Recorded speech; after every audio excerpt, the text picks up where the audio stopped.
This podcast is sponsored by nobody. Hey dudes, welcome to Splat from the Past, the only 80s themed horror sci-fi show where things can get totally radical. Now I am just so excited for today's guest because I will be talking to Sondra Currie, the gorgeous, sexy, vivacious, red-headed, method-trained actress who started out in so many classic exploitation films back in the 70s. You all know her as the lead in Policewomen, Mama's Dirty Girls, Teenage Seductress, Mama's Dirty Girls, so many great movies. And it's going to be a great conversation today. She's gone on, of course, she guest starred on so many classic TV shows, Adam 12, The Odd Couple, The Incredible Hulk, Knight Rider, Cheers. She's in the Concrete Jungle celebrating its 40th anniversary. She'll be my fourth guest from that movie. And she was in the Hangover movies. And it's going to be an awesome conversation today. I've been wanting to talk to her for a long time. Didn't have the confidence until now. But we are going to get it done. So yeah, here is my interview with Sondra Currie. Hey Sondra, welcome to the show. How are you today? Well, I'm pretty well, considering that we're sitting in this beautiful environment in Lahaina. So, nice. Yeah, it can't be bad here. Anyway, and where are you? I'm in Redding, California. Oh, so it's kind of cold and chilly and rainy, isn't it? Yeah, right now the sun's out, but that's only temporary. It's going to rain again, I'm sure, in the next day or two. Oh, okay. My close friend Lonnie Anderson, her daughter lived up there for a long time, and she was the principal at the school there, she and her husband, Charlie. Oh. Yeah, so I know Redding from them. But anyway, so how long have you been up there? 5 years. From where? San Francisco is where I was born and raised and spent most of my life in. Oh, okay. So this is such a great honor. Thank you so much for taking the time today. Oh, my gosh. Well, thank you. Thank you for asking. I'm back to you again. So what were you up to earlier? You sound like are you tired? No, I just had another interview earlier, and then I'm dreading all the research I got to do for tomorrow's 2 interviews. So if I do sound tired, that's probably why. But overall, I feel great. I got coffee here, and I'm ready to rock and roll. Okay, well then you should be talking to my sister, but that's okay. My sister, sure. But that's all right. So I'm ready for you. Okay, so going back in time, I can imagine you growing up as Marie Harmon's daughter, that you gravitated toward acting early on in your childhood. Kind of, yeah. She gave me about every lesson in the book. I mean, from when I was really little, I had ballet and acrobatic and tap and everything you could think of she was giving me. I mean, she's the one that really started me learning how to walk with a book on my head, which I thought was hysterical now in hindsight. Wow. Yeah, she did. And even as she got older, I remember entertaining her, and I would say, okay, Mom, I still remember this because she showed me exactly how to walk. And this is when she was well into her 90s. Mm-hmm. And she enjoyed that. So, yes, that's true. Though I wasn't sure that I wanted to do that, but yes, it's kind of like the typical story where we put on little shows for the family and guests who came in and all that kind of thing. So, but I didn't sing then. I mean, she used to tell me that I was tone deaf, and then my singing teacher eventually said there's no such thing as tone deaf. Yeah. And I was lucky enough to have Sue Rainey as a singing teacher, so she kind of got me into that groove, which was kind of fabulous. So, yeah, that's kind of it. When I was really little, that I knew there wasn't anything else I probably was going to be able to do. So, here we are. Yeah, so did you do any school plays or community theater or anything like that? No, I didn't, because I really started working very young. Okay. I graduated early, and I started working I was working at Bing Crosby Productions in the accounting office because the the head of accounting there would come to my school, and the girls that were graduating, they would choose, 3 or 4 to come to work over there, which was on Gower, and either in the fan mail department or whatever. So I kind of got a taste of being around it, and I was 17. So that's when I kind of got bitten by the bug even more, because there was a place called Film Industry Workshops that was taking place on the lot, on the Columbia lot. I think it was Columbia. Screen Gems, right? Huh? Screen Gems over at Sunset and Gower. Yes, maybe it was Screen Gems then. I can't remember exactly. Yeah. But I did that first, and then one thing led to another. Oh, and I also was working in the Encino Theater, and the candy and an usher, the candy counter and the usher, and the cinematographer there, the projector guy, projectionist. I would go upstairs on my break and be talking, and he wanted to make movies, and lo and behold, he actually wanted me in one of them when he first started out, and then the lead girl fell out, and that's how I got that very first film. So that's how it all happened, very quickly. And then, funnily enough, I was listening to your interview with Sharon yesterday, Sharon Glass, and Sharon worked for the guy that gave me a break in the early years, and that was Arthur Marks. She was his assistant, and that's when she auditioned and got the job over at Universal. Yeah. She was put under contract there.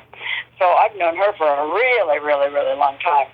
So yeah, I noticed you two did an episodic together, but I didn't have time to ask her about it. But I'm trying to remember, which one was it? Do you remember? I don't. I really don't. But I can tell you another kind of talk a small world kind of thing. Okay. Is that my husband, Alan, he was under contract at Universal as a director, and he was getting ready to do The Immigrants, and so he wanted her for that, and it was a big break for her. And he ran into some objections because they weren't sure that she was completely right, the normal kind of stuff. Yeah. But anyway, so she ended up getting it, and it was a really big coup for her. So they've been friends for a lot of years. Nice. Yeah. What year did you get to the Actor Studio? I got to the Actors Studio in 2009, I believe, because before that, 2009. I was with Milton Katselas for 16 years, a long time. So in his Saturday class was his professional class, kind of, and then he passed on in 2008, which was a big crisis. Right. But then I was doing one of the festivals, that was California Independent Film Festival, and Mark Rydell was up there. They were honoring him that year, and so we got a chance to really talk. And so he suggested I come over to the Actors Studio. So I did, and it was really quite fabulous because it was a new home. It's a great place to be, and there's really spectacularly talented, gifted moderators that come in, Salome Jens and Lou Antonio.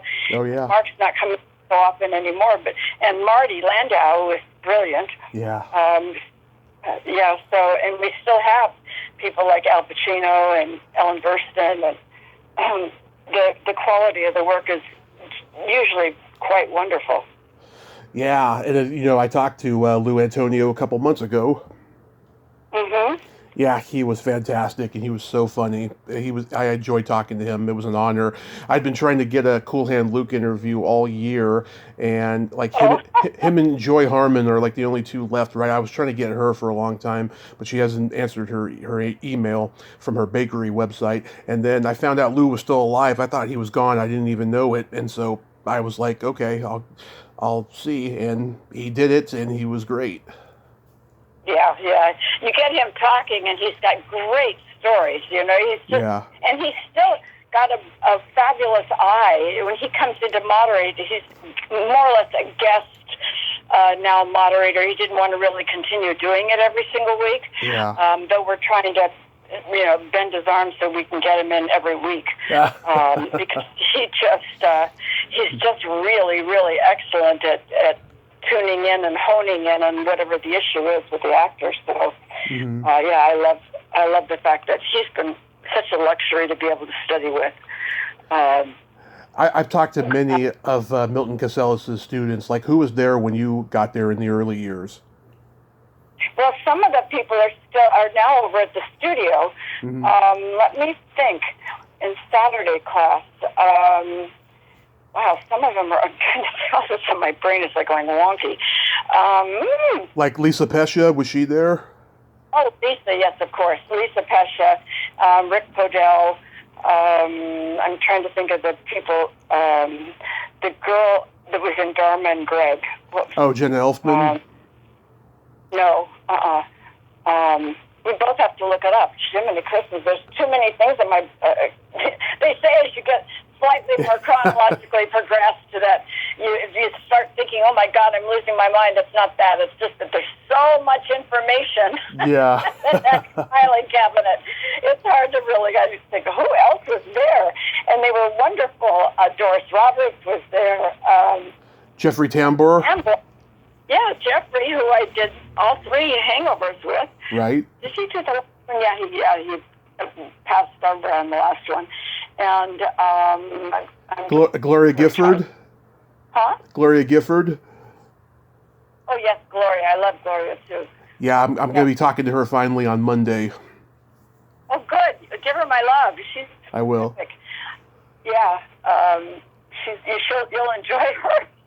Yeah. So Milton was a whole other kind of teacher, an extraordinary teacher, but he could be really tough on you. I mean, the first scene I ever did there, and I remember doing it with Rick Podell, mm-hmm. and he just, oh my gosh, afterwards, it was just intense, and he just said, Sondra, I want you to remember Betty Crocker is dead.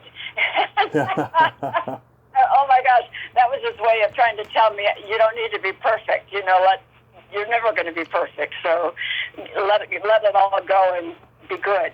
So that was a really good one. Rick Podell, he's a comedian and a writer, right? He wrote Nothing in Common with Tom Hanks and Jackie Gleason.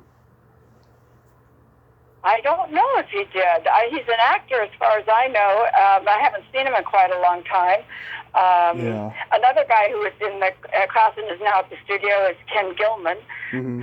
And also Harrison Page. And, and Shanna, my close friend, Shanna Reed, she was there. Oh, yeah. And her husband, who just passed on last week, Terrence O'Hara, he was there.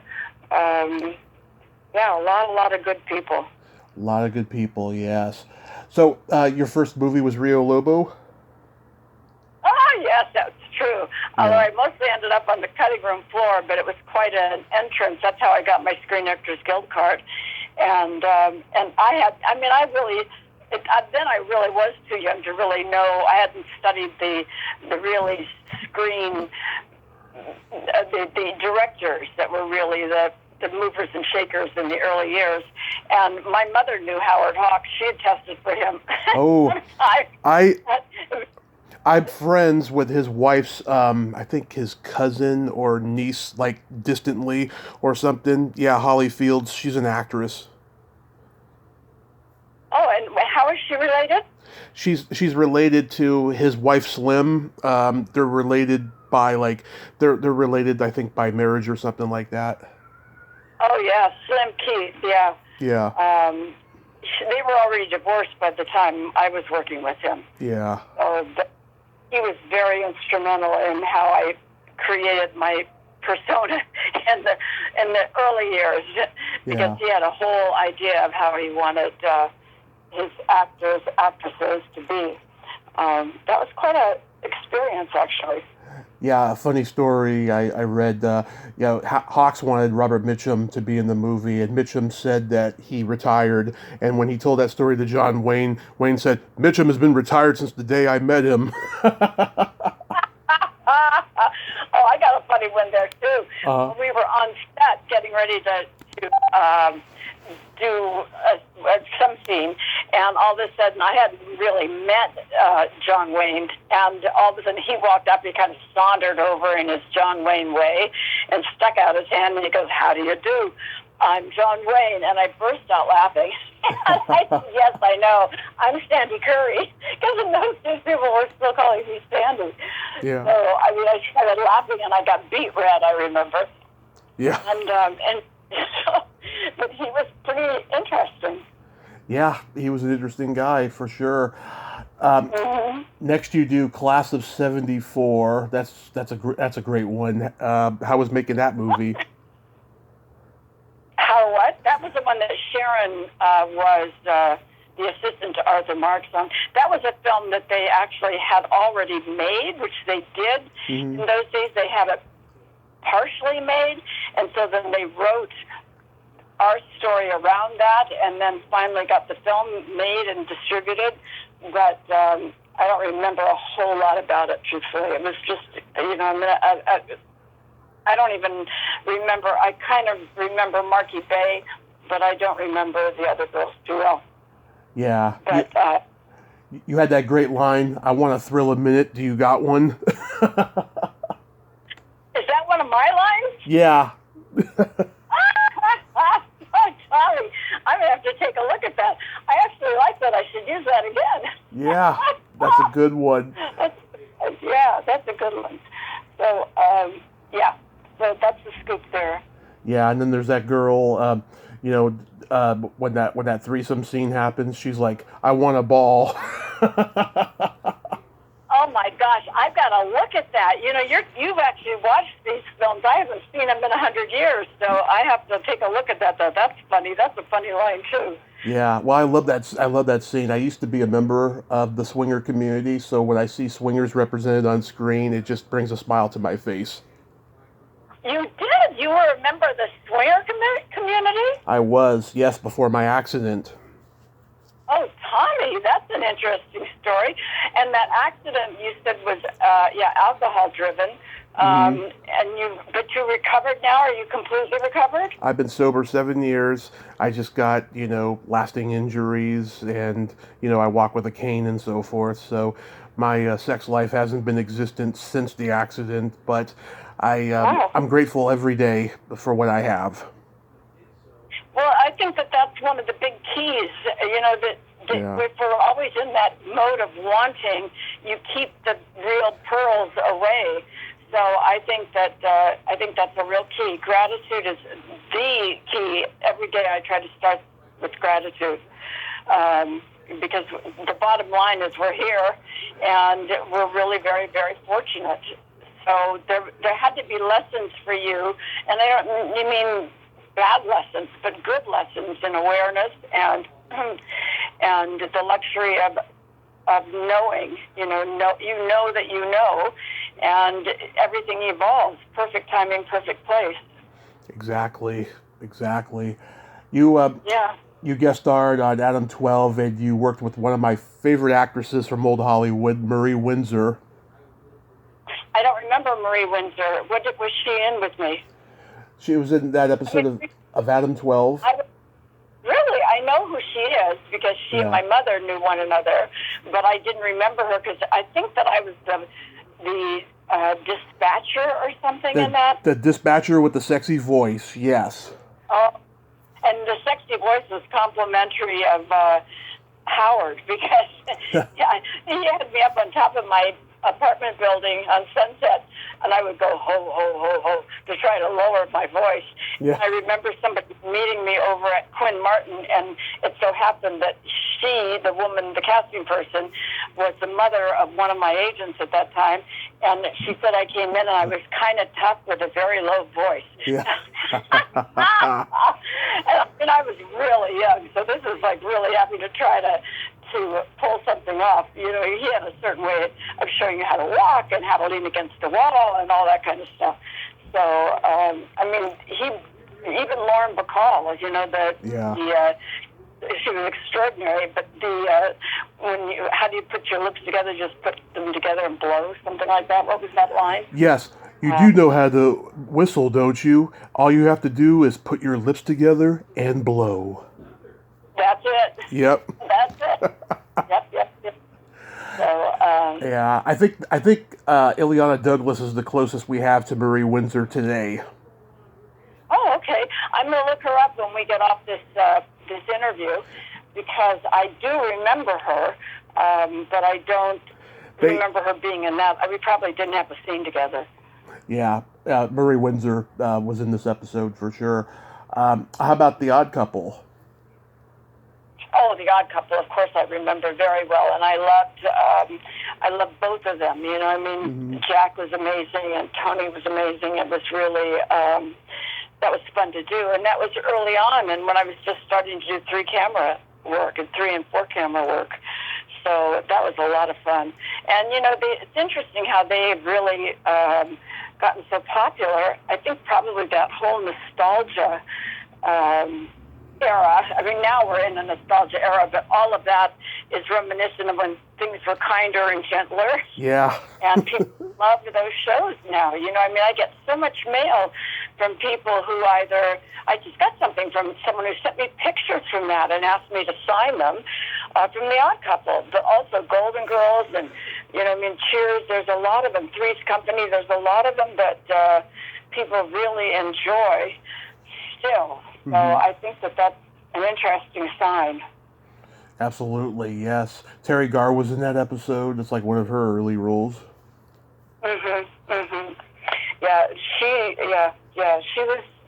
I thought she was a wonderful actress. Very funny. Yeah.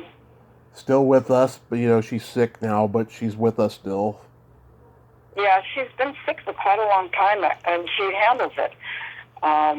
You know, I mean, I think that's good in a way that, and when I'm saying by good, I mean that she exposes it, and it's nothing to be ashamed of. Yeah, absolutely, yeah. I talked to David Lander before he passed away. You know, he had multiple sclerosis for 35 years, and it's amazing how he got through it. His daughter, Natalie is a friend of mine now, because one of the charities, the charity that I work with is called SHARE, which is an acronym for Sharing Happily and Reaping Endlessly. And Nat is a sister of SHARE, and she's also she's the secretary and does a great job. And Alan and I we're still in the process of it, shooting a new short film on the facilities that SHARE supports. And Natalie, he just passed on maybe a year ago. It's that long, isn't it? I think so, yeah.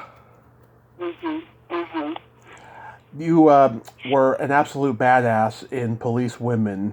How was it working with Lee Frost? He was like the king of exploitation films for a long time. Yeah, he was. I liked him a lot. And Wes Bishop, I liked him a lot. I didn't have a lot of experience with a lot of directors at that time, but I thought that he was very good. He was very good at what he did. And, you know, I was excited. I replaced somebody on that film who'd gone off and gotten a John Frankenheimer film, I think. And so I do remember this funny line, though. When the last time that I was in for the last audition and they finally told me that I'd gotten it, the one guy, his name was Mark Tensor, I think he was head of Crown International. Yeah. And he goes, I'll never forget, he said, "This is going to make you a star, kid. This is going to make you a star." And I remember driving home in my car and putting my hand on top of the script and going, wow, you know, this is going to make me a star. And lo and behold, here we are all these zillion of years later. I was still a working actress. And it's a long journey, I'd say. Laurie Rose, who played Jeanette, I have her coming on soon, hopefully. She's a belly dancer now, and she like teaches belly dancing online. Oh, really? Yeah. And also Susan McIver, who was a Dean Martin Gold Digger dancer. She played Laura. Yep, I know her too. I remember her, and I haven't seen her in a lot of years, but I do remember her. And then Tony Young, he was in it, of course, and I ended up marrying him for a while. And he's gone now, but he was quite wonderful in those films. He did a series called Gunslinger. Oh yeah. Not many people know that one, but yeah, I remember Gunslinger.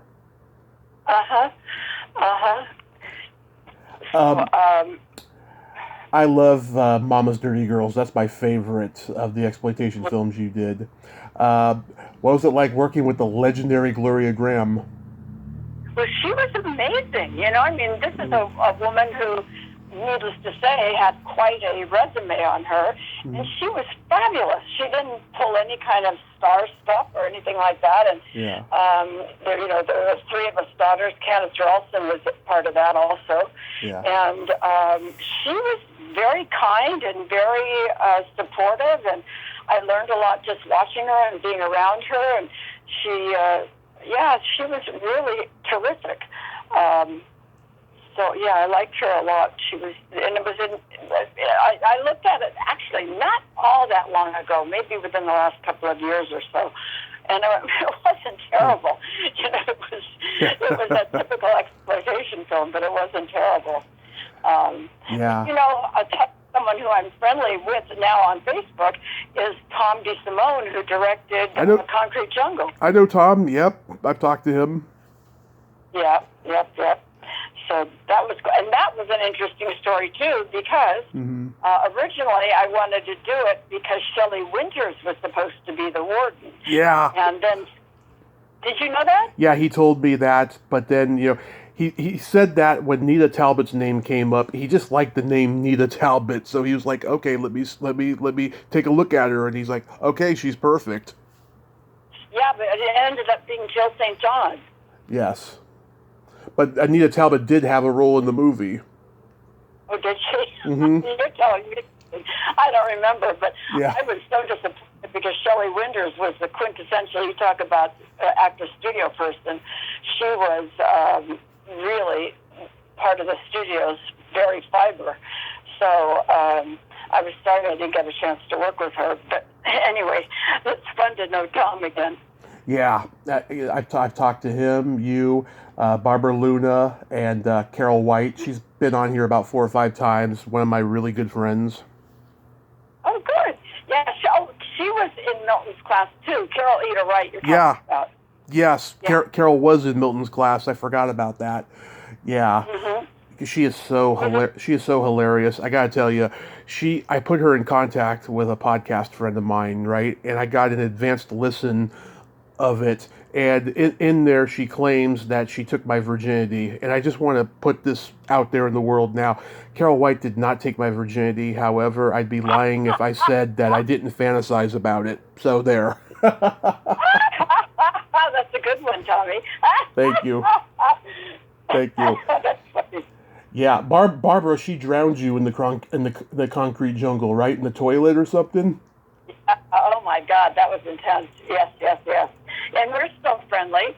Yeah. I don't see her often, but I see her periodically because we're both on the same side of the union, our Screen Actors Guild. Yeah. So, yeah, she's active. She looks great. Oh, yeah. Oh my God, you couldn't even tell how old she was. She's like a fine wine. Gets better with age. Yes. Maybe we all do that. I agree with you. Yeah, and she always plays, femme fatale characters, but this character in that movie is evil. That's true. That is true. So, yeah, I'm trying to think of what the last one was. Oh, I did the last one. Oh, I think it was, I know who I'm thinking of. Oh, Philly. No, I don't. Oh, my gosh. Oh, Fred. Fred Olin Ray? Hey. Fred Olin Ray, yeah, I did a few pictures for him. I talked to him. And, yeah. Did Yeah, because I think he's still active. Yeah, he does a lot of Hallmark movies that are just so contradictory of what he came up in, because he did exploitation films with nudity and horror and sci-fi, and then you see these family films he does now. It's like, oh my God, I can't believe he hasn't been canceled. Funny, I didn't know Fred was doing Hallmark films now. We used to be pretty close friends, and then, I don't know, he and his wife split up, and I don't know, he just kind of, I don't know, he disappeared. I just don't know where he is at the moment, but I'm glad he's still around doing some fun work. That's what he loves. He's going to be a filmmaker for the rest of his life. That's what he does. He's got over 100+ movies to his credit because he does all these cheap, fast, get him in, get him out movies. He just loves, he loves what he does. How was guest starring on Kolchak the Night Stalker? That, again, it's so long ago. You're really digging up a lot of them. Of course, it was fun. Boy, are you ever. It was great fun, and it was one of the early ones. And I was so happy to be working. At that point, you're just going, oh, my gosh. And I was working pretty regularly. So I was grateful for the work. And I think it was with Eric Estrada, who I worked with like 3 times on different things at that time. But, and Darren was terrific. Yeah, he was fun. So, yeah. Another guest of mine was in that, Mary Lynn Ross.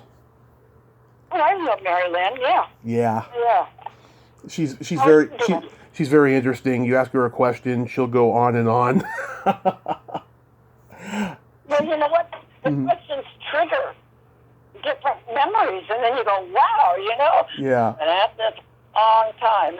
So they do. They just trigger different kinds of things, and you go, holy smokes, that's a lot of stuff there. She's an Energizer bunny. Keeps going and going and going. Yep. How about the Bob Newhart show? Oh, that was great. That was actually great. I mean, I knew Bob and Ginny, actually through Ed McMahon, and Susie Plachette also was kind of like a big sister. At that time, she was close with Madeline Rue. It's a very incestuous group. Yeah. Madeline was married to Tony before I was married to him. But it was really fun. I mean, I loved doing those shows. And he only worked, it was a 3-day show. If we didn't, most shows in those days, the half hours were 5-day shows. But Bob had it down to a 3-day show. So it was an easy job, and it was really, when you're doing those half hours, it's like you should pay them to go to work. Yeah. Yeah. It's quite wonderful, and Susie was just amazing. I was so sad when she passed on. Yeah. But and he's still around, and he's still funny. Yes, he is. Oh, and Tom Poston, didn't you leave him at the altar on Family Matters? I did. That was a popular show too. Yeah. That was hysterical. That was really fun. That got a lot of play on it. Now you're coming actually out into my memory zone. It's like, oh, okay, I do remember that. 95. That's when that one was done. So that's only like 27 years ago, Tommy. Yes, and I was 11 and a half when it premiered. I remember that episode so well. Oh my gosh. Yeah, I remember that too. Well, so you do a Western, Jessi's Girls. That is an awesome movie. Like, there's never been a whole lot of female Westerns, and at that time it was pretty radical to do that. Did you have fun with that role? Yes, but it was not an easy role to do, needless to say. Yeah. It was hard. We were in Page, Utah, and it was a hard shoot. And Al Adamson directed that one. Oh my gosh, what a bizarre way he passed on. But it was just, somebody there was an accident on the set. Fortunately, not as severe as the one that last year with Alec Baldwin, but an accident. And the nudity on that one, now the nudity in the films I did, you can see on television now, but it was hard. It was hard to do. Yeah. Because I think the rape scenes and all that kind of stuff. And we were at the Salt Flats, and I said I could ride a horse, but I couldn't ride a horse in the Salt Flats, so they ended up doubling me on some of that riding. Yeah. But it was fun. Mm-hmm. But I did 2 back-to-back at that time. But that was also popular. That was on television. The edited version of that was on television like 14 or 15 times. Oh, I did not know that. Yeah.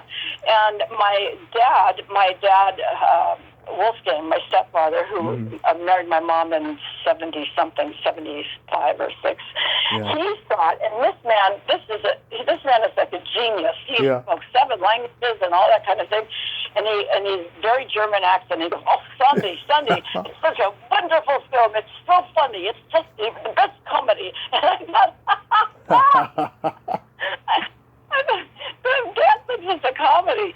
So I thought, well, okay, touche. Oh my God! Yeah, I mean, there was a rape scene in the movie, and that just must have been just horrific to just to fake that. It's that was pretty common in the 70s. There was another movie. What's her name? Who just died? Sacheen Littlefeather. She did a movie called Johnny Firecloud, where she was horrifically raped in that movie. Yeah, God. I mean, to do that kind of scene, it must take a toll, especially if it really happened to you. Fortunately, it's never happened to me, but just even going there as an actress was tough. So, and those scenes are there. Well, you know what? It's kind of, even in the technique, if you want, or of an actor, when you get next to those emotions, you have to kind of act as if it really happened and put something else there. And that was, those are tough ones to deal with. That's why, I remember working on Blanche, Streetcar. I loved that character. And I remember getting so into it, and Alan, my husband, said, "Do a comedy next, will you?" Yeah. Because it consumes life. So, it's the nature of our business and our craft. That's what we do. Do you remember working with Don Rickles on CPO Sharkey? Oh, yes, of course. And he's another one, because he was part of that group, with Bob and Johnny Carson. He was hysterical. Actually, that's where I met Harrison Page, was on that show, because he was a regular on that show. It was great fun. And then, and as you come up, the other ones, like Golden Girls, that was a lot of fun. There's stories behind that, too. The Incredible Hulk? Oh, yes, of course. That was, and I replaced somebody on that. And it was like at 5 o'clock, and they called me and they said, "Can you be at work at 6 o'clock in the morning?" I said, "Sure." And it was another friend of mine, Morgan Fairchild, and she had gotten a pilot. So obviously she didn't really want to be doing an episode of The Hulk. So they called me at the last minute, and I ended up doing it. And they made it into a film overseas. So that was fun. And Bill was terrific, Bill Bixby. Yeah. That's sad that he's not with us anymore. So many people. My great aunt was close friends with Bill Bixby and his family. She was the head of craft services at the Hilton in San Francisco, and she met famous people all the time, and she got to know a lot of people. Bill Bixby used to go there quite frequently. Yeah. Very, very human being. Very special. Yeah. Oh, you had a hilarious scene in the last 10 minutes of The Last Married Couple in America, where oh my gosh, you got naked in front of Natalie Wood and George Segal, and Natalie's reactions are hilarious. She had those very expressive eyes, and she could do them to comedic effect very well. Oh my God! So what was that like? Well, that was very hard to do, because but she was very helpful on that. She had done maybe like a quasi-nude scene and something before that, so she was really sharing with me how to be comfortable, or I'm not supposed to be comfortable, but even just doing it, on the set. So she was very supportive, and I liked her a lot, and George too. And that was just, I think, a year before she passed on. She passed on in 81, didn't she? Something like 81. November of 1981. Yeah. Yeah. I remember distinctly when the news came over for the radio. Oh, that was devastating. But she was good. And I did that because there was another one. Joe Beth Williams did a nude scene in another film that was super successful. Kramer versus Kramer. Huh? Kramer versus Kramer. Yeah, you're right. Kramer versus Kramer. Yeah. But you know what? Had this been really super successful, it probably would have been better for me. But it wasn't like Kramer versus Kramer.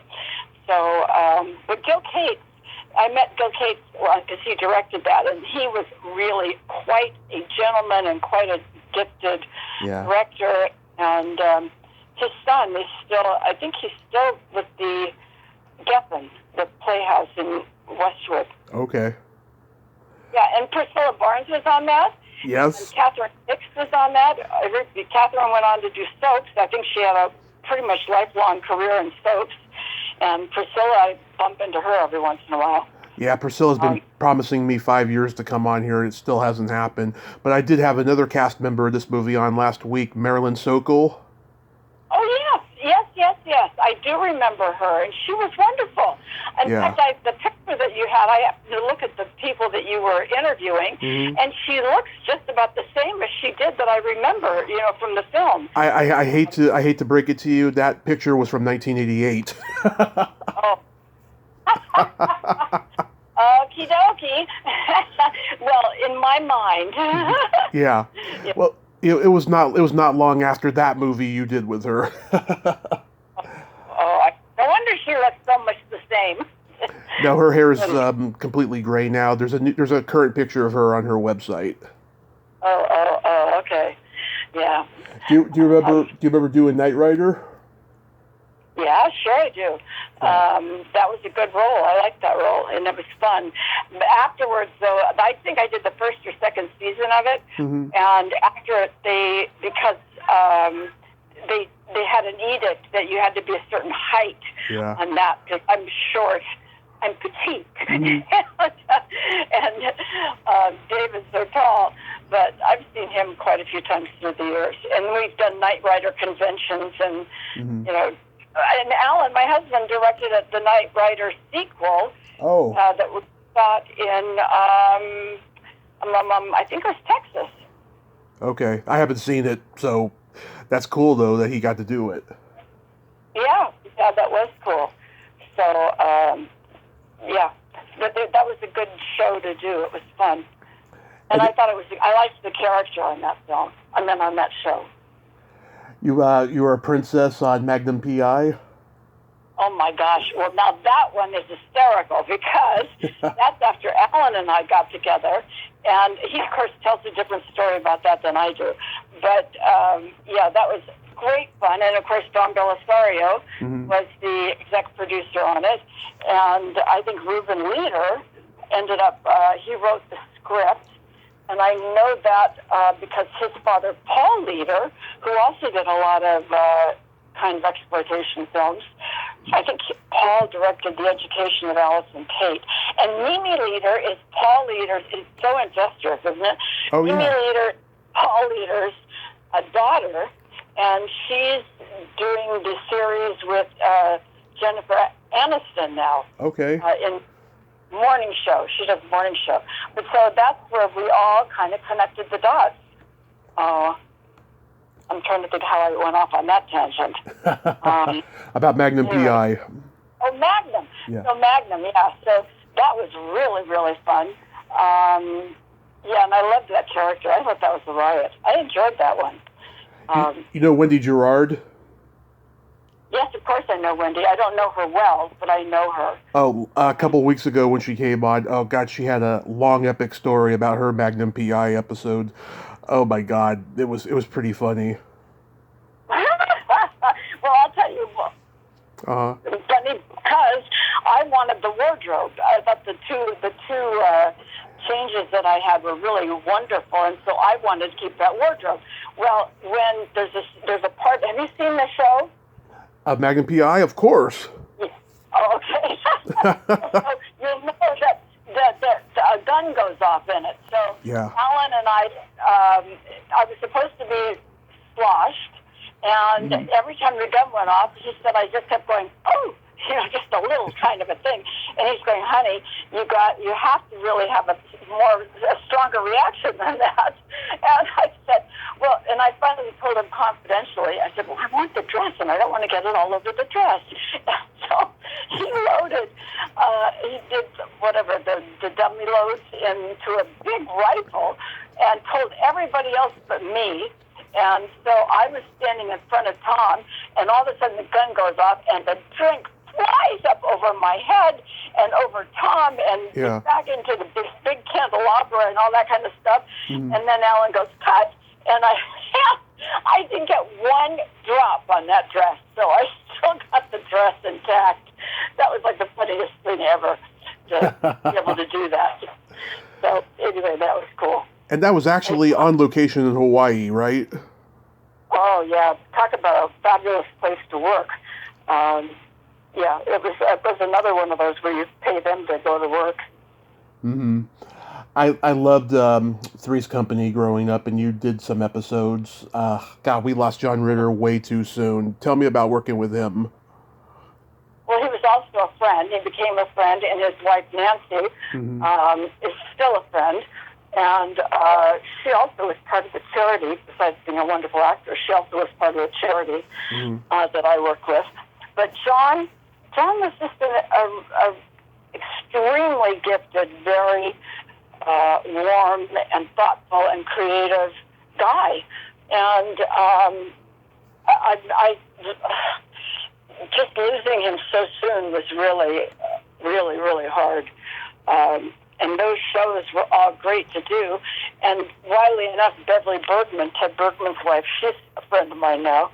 And they were all good. It was Nichols, Ross, and West, I believe. And, John, you couldn't replace John. And that's just how he was, though. He was wide open and a collaborator. That's why he was so wonderful. Yeah, God, just the way he did physical comedy, I'm surprised he never got seriously hurt like Chevy Chase or Jerry Lewis, because he would just do wild and crazy things on that show that involved him falling or something.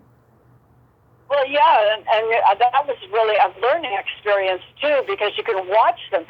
That was one thing about film industry workshops that I was mentioning earlier. And I don't think they probably did this in colleges, but they don't do it in most acting workshops. But they had physical exercises that you would take to learn how to do things like that. And when I did Policewomen, I went the whole month before to work with a trainer that they had gotten just to learn how to take those falls.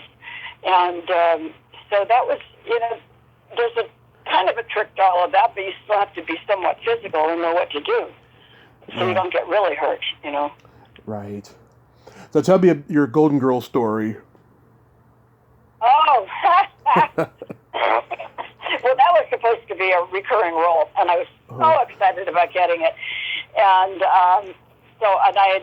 they'd had me back in for I don't know how many, and then they said, well, we have something in mind for you. And so I went and I did the show, and we did the read-through, and all of a sudden, David Steinberg, somebody said, we're going to make some changes. And I went, oh, okay. And somebody else turned to me and said, that's not all we're doing. And it was really devastating because they changed a lot of the dialogue that I had and gave it to David, the guy who played my husband. And David Steinberg took me to lunch the day after. He said, this does not have anything to do with you. They just made a big stink out of the fact she didn't really want a younger woman in the show. In those days, it was just, it was hard. And even though we ended up doing that one, the character just kind of went off into the Pleiades someplace. Because I had people saying, what happened to the widow Spencer all the time? And that's what happened. She just made enough of a stink that they decided they didn't need another character. So you never hear from the widow Spencer again. Especially if you're making that big brouhaha in the show introducing her. So it was kind of strange that she just went off into nothingness, But yeah, so that was, there's a lot of heartbreak. As much as there is, there's probably more joy, or else still wouldn't be doing it. But there's a lot of heartbreak that goes along with it. Auditions, and you're down to the wire on something, and then they go another way, and all that. You just have to be so resilient in this business, and you find your joy in the work. So yeah, having this podcast has made me develop a thick skin that I didn't even know I was capable of having. I am a very sensitive person, right? But it's really helped me to choose my battles and pick my heartbreak, so to speak. That's really important, Tommy. To choose your battles. Think Alan will say to me, "Is this really important to you?" And then I go, "No." So you go on elsewhere. And I really do think that there's something. I keep saying to people, beam out, because there's something about that if you kind of think about beaming out from your heart. Yeah. Not only does it make you feel good, but it makes you stand up straight. Because you really stand up and think about beaming out with your heart. You pull your shoulders back. It's like the Obama strut or something like that. Obama strut. That's a great way of putting it. Yeah. If I feel like I'm feeling less or inferior on any level, I think about him and how he walks, or I beam out. So both of those tricks I have up my sleeves. But I want to tell you before we go, we don't have to go now. There's a new show I'm part of that's called Mrs. Davis that Dave and Linda Haas created with Tara Hernandez, and that's coming out in April. Nice. So, have you seen any? They're just releasing some of the pictures on it now. But have you seen any of his shows? He did Lost with Carlton Cuse. I know Lost. Yeah, I never really watched it, but I know it. Oh, Lost was a really good show, and The Leftovers was very bizarre. And then he did Watchmen, too. And now, so you know that train that his mind goes in. And then this one's Mrs. Davis, which is an algorithm. That's all I can tell you. Yeah. And I'm playing a nun, Tommy. Oh, let me tell you something. I have never met an actress who played a nun and was innocent in real life. That's funny. Now, I don't know about that. Should I argue that with you? Well, look at your past roles. Come on. Oh my gosh. Yeah. That he has it. So, and then Alan and I worked together a lot. We did the Columbos together. We did like 13 or 15 things together. I remember when you were on Cheers. Wasn't that supposed to be like a recurring role for you or something? Yep, I had a few of those. I'm wondering what the scoop is there, but and it was a good show. I don't know why that one didn't continue, but it didn't. So you talk about things that are disappointing when they happen like that. That's what I was sharing with you earlier, where you have to have a tough skin or tough shell or new beginnings. Think about that. I remember it was like near the end, so that probably had something to do with it as well. I actually do think so, because even with the Three's Company thing, that was supposed to go on, and then it went to Three's a Crowd, which didn't work at all. So yeah, I think that what you're saying is right. They get towards the end of their run, and then they decide to just trash it or something. But I gotta tell you how much. I gotta tell you how much I love the Hangover movies. I saw all three of them in the theater, and the first one's my favorite because it was the first one. It's the best, I think. And in this age of woke and political correctness and all that shit, it worries me that we're not going to see these great comedies in the theater again. So. Yeah. So, like, your experience on making these movies, it must have been, laugh out loud all day. Well, I'll tell you something. It was laugh out loud the minute I got that script.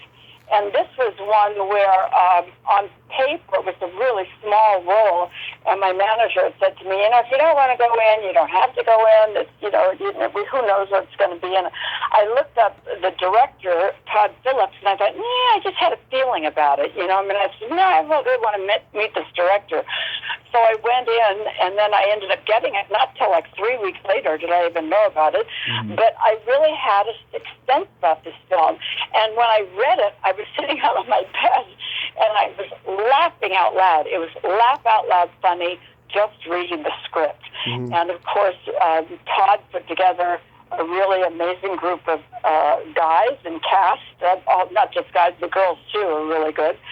And, and we went for it. And that year that it came out, I think it came out in May, and it was still in the theaters in in December. Mm-hmm. And we would email one another wherever we were. We were overseas at that time, and there was like pinch me moments. You're going, can you believe this is still going on and on and on? Yeah. And the studio really didn't want the cast at that point. They wanted more bigger names.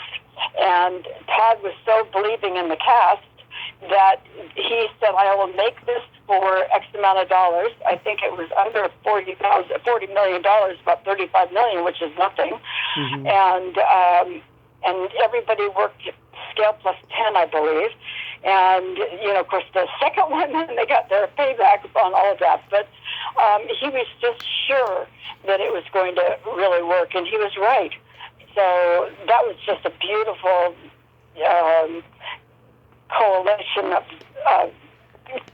positive, good vibes and great writing, and and a good helmsman, which was Todd Phillips.